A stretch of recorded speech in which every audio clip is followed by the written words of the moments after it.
저는 언론의 역할이 굉장히 컸다고 생각을 하거든요. 이렇게 얘기하면은 되게 싫어하실 수도 있는데 고점 대비 한 70%는 빠져야 된다. SL코TV 탐나는 재테크 감정평가사 박은정님과 함께하고 있습니다. 부동산 가격이 지금 뭐 계속 빠지고 있는데 어느 정도 돼야 이게 정상적인 가격으로 환원된다고 생각하십니까? 이렇게 얘기하면은 되게 싫어하실 수도 있는데 저는 이제 고점 대비 한 70%는 빠져야 된다 이렇게 얘기를 하고 있는데 70%나요? 고점 대비 70%가 빠져도 2017년 가격 수준도 안 될 거예요. 이제 그만큼 최근 몇 년 사이에 체감하는 어떤 시세는 두세 배 가까이 올랐기 때문에 거품이 많이 제거돼야 된다고. 그래도 왜냐하면 2017년 정도로 가야 된다고 말씀하시면 2018, 19, 20, 21에 집 산 사람들, 네. 그 4년어치 집 산 사람들은요, 지금 이거 어떡하지 싶거든요.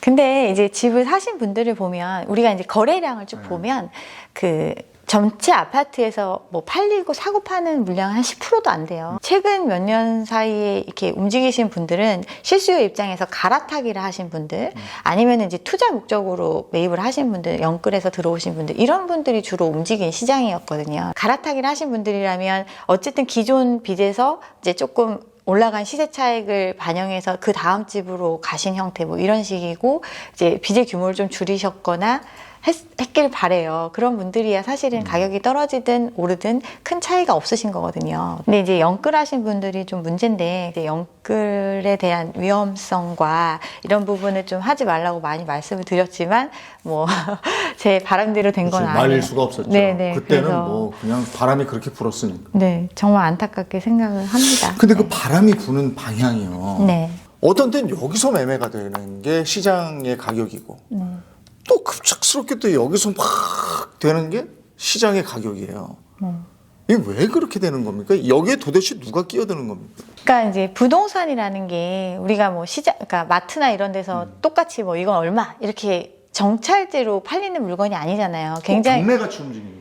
네, 굉장히 개별적으로 움직이고, 또 똑같은 아파트, 뭐 여기랑 여기랑 비슷한 수준의 아파트라고 하더라도 그 지역에 있지 않으면 사실은 그 동향을 제대로 알 수는 없어요. 근데 이제 최근까지 가격이 오른 상황을 보면 저는 언론의 역할이 굉장히 컸다고 생각을 하거든요. 이 부분에 있어서는. 마감 임박? 마감 임박 뭐 이런 것도 있지만 뭐 예를 들면 뭐 어디에 아파트가 얼마에 팔렸다 네. 이런 기사들 자체가 사실은 일반적인 사람들은 알 수 없는 내용이거든요. 네. 과연 일반적인 건가에 대해서 판단을 할 수 있거나 객관적인 자료가 있어야 되는데, 그냥 어떤 단지에 기존 거보다 얼마만큼 오른 거래가 찍혔다 그러면 그게 기사화 되는 거예요. 근데 그 주변에는 떨어진 거래도 있을 거고 또 비슷한 거래도 있을 거고 하잖아요. 그냥 올라간 거래만 소개가 되니까 사람들 입장에서는, 오르는 시장에서는 내가 지금 생각했을 때 굉장히 비싼 거 같은데 누군가 사는 사람이 있네, 훨씬 더 비싼 값을 주고 사는 사람이 있네, 나는 지금 꼭 집을 사야 되는데, 불안한 마음이 생길 수밖에 없는 거거든요. 예를 들면 분양가 상한제를 시작을 하면 이제 19년도에 이제 도입이 된다고 얘기를 했었는데, 분양가 상한제가 도입이 되면 이제 아파트는 안 지을 거야.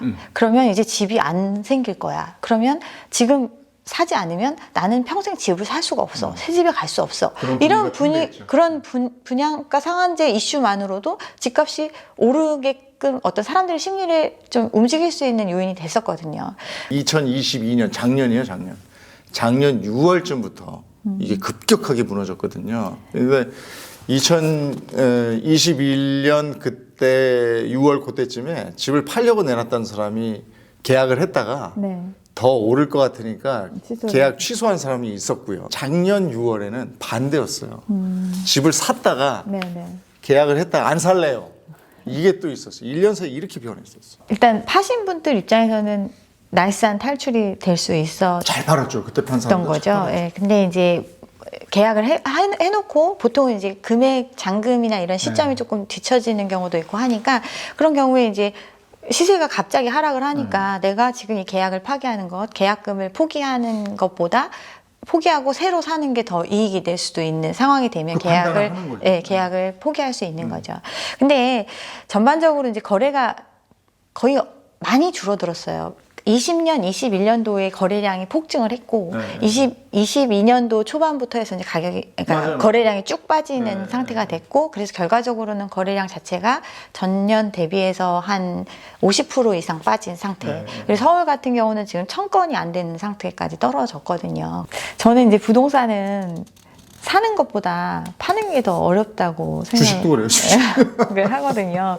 사는 거는 내가 발품 팔고 뭐 어디를 사야겠다 마음 먹으면 살 수 있어요. 근데 파는 거는 정말 개별적으로 누군가 사주는 사람이 나타나기 전까지는 빨리 나타나면 빨리 팔 수 있고, 그런 경험을 하신 분들은 뭐 파는 게 어려워 이렇게 얘기할 수도 있지만, 이게 팔려고 할 때 내가 원하는 시점에 딱 팔 수 있다? 이거를 장담하기는 굉장히 어려운 상품이 부동산입니다. 저건 뭐예요? 지금 그래프 보는 거? 이거는 이제 아파트 계약을 해놓고 이제 6개월 정도 이상 지난 후에 계약 취소가 된 실거래가 사례를 이제 기사를 6개월까지 끄나 저걸 계약을?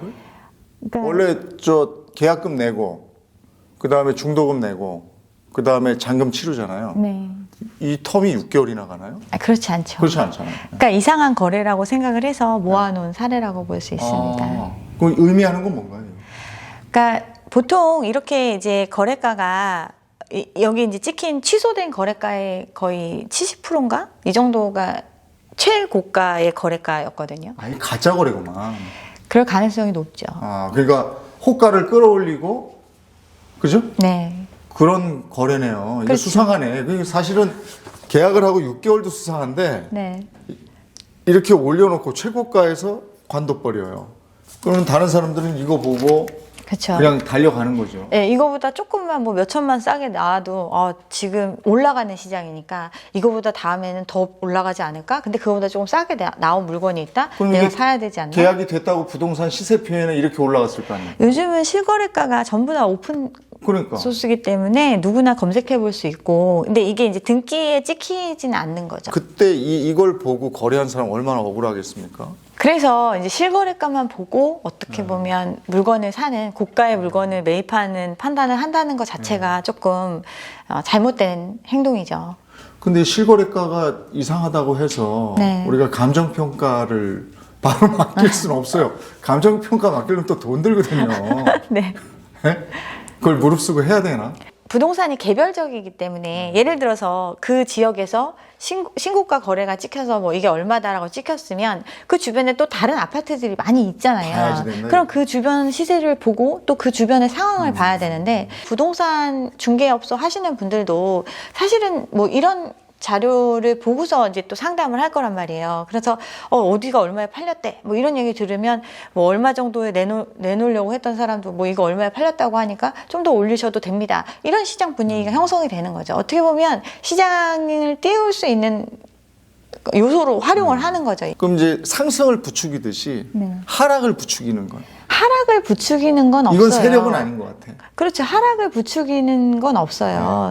상승을 부추긴다는 거는 상승한 거에 따른 어떤 이익을 거둘 수 있는 사람들이 존재하면 상승을 부추기겠죠. 근데 하락을 통해서 이익을 거두는 그럼- 사람은 없잖아요. 근데 그거 왜 그렇게 되는 거? 그러면 실제로 그 가격이다 이건가요? 그러니까 실질적으로 실제 거래 가능성이 매우 높은 거죠. 근데 이제 실거래가가 떨어지는 경우에 보면 이제 직거래다 또는 특수거래다 이런 얘기가 많이 나와요. 아버지하고 자식 간의 거래. 뭐 그런 식으로 많이 얘기가 나오는데, 이제 그런 거래도 있을 수 있겠죠. 그렇지만 할 수 있는 폭이 그렇게 많지 않아요. 그래요. 그거 하면 세금 왕창 먹어요. 네, 그걸 잘못했다가는 잘못 신고한 거로 돼가지고 세금을 오히려 가산세 내고 이렇거든요. 그래서 할 수 있는 그 레인지 안에서 움직이거든요. 그러면 그런 건 경매 가기 직전에 그냥 급하게 처분한 물건이나 이런 건가? 결국은 자기가 돈을 필요로 하는 사람이 집을 갖고 있는 사람인데 돈을 필요로 하는데 누가 당장 그 가격에 사주는 사람이 없으면 당연히 가격을 낮춰서라도 현금화하려는 사람이 있을 수 있고, 그런 거래를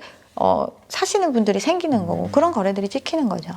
근데 아까 이제 그 언론에 대한 얘기도 하셨잖아요. 네. 그리고 또 가짜 뉴스도 있었을 것이고, 그렇죠. 그다음에 이제 유튜브를 통해서 과장된 표현도 있었을 것이고, 네. 그걸 어떻게 걸러내야 될까요?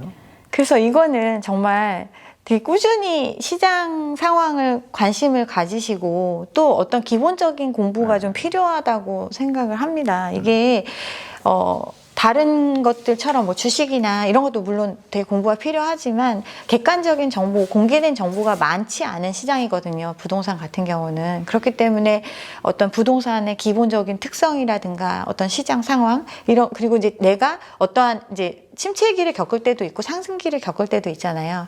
그러면 이거 내가 현금화가 되지 않더라도 버틸 수 있는 내 어떤 기본적인 자기의 능력이 갖춰진 상태에서 이거를 매입을 해야지, 그렇지 않은 상태로 매입을 했을 때는 이런 위기 상황에서 버텨낼 힘이 없는 게 되는 거죠. 상승기 뭐 이럴 때 어쨌든 그 다른 주변의 뉴스에 속지 않는 방법, 뭐 내가 부동산 가격을 적정가에 살 수 있는 방법, 지표밖에 없잖아요. 차트. 어떤 걸 보면 됩니까? 차트만 보기도 좀 어려운 게, 도대체 어떻게 해야 됩니까? 그러니까 급한 입장이 되시면 안 되는 거죠. 내가 어떤 물건을 살 때 내가 급한 입장이 되면 내가 주도권을 져야지. 그렇죠. 남에 의해서 끌려가면 안 돼. 그렇죠. 그리고 이게 굉장히 장기적인 상품이거든요. 부동산이라는 거는 좋은 뭐 아파트가 됐든 좋은 건물이 됐든 뭐 이런 것들은 사실은 내가 굳이 다른 거랑 바꾸지 않더라도 계속해서 뭐 자식한테 물려준다든가 계속해서 가져갈 수 있는 자산일 가능성이 높잖아요. 근데 그런 거를 뭐 이제 주변에서 이제 팔랑팔랑 해가지고 바로 사고 막 이렇게 하는, 그런 판단하는 물건이 아니거든요. 그러니까 그 말씀이 가장 와닿네요. 그러니까 내가 주도권을 져야지. 네. 저쪽에서 주도권을 쥐고 빨려가서 거기에 혹해서 사거나 하면 낭패를 본다. 네. 알겠습니다.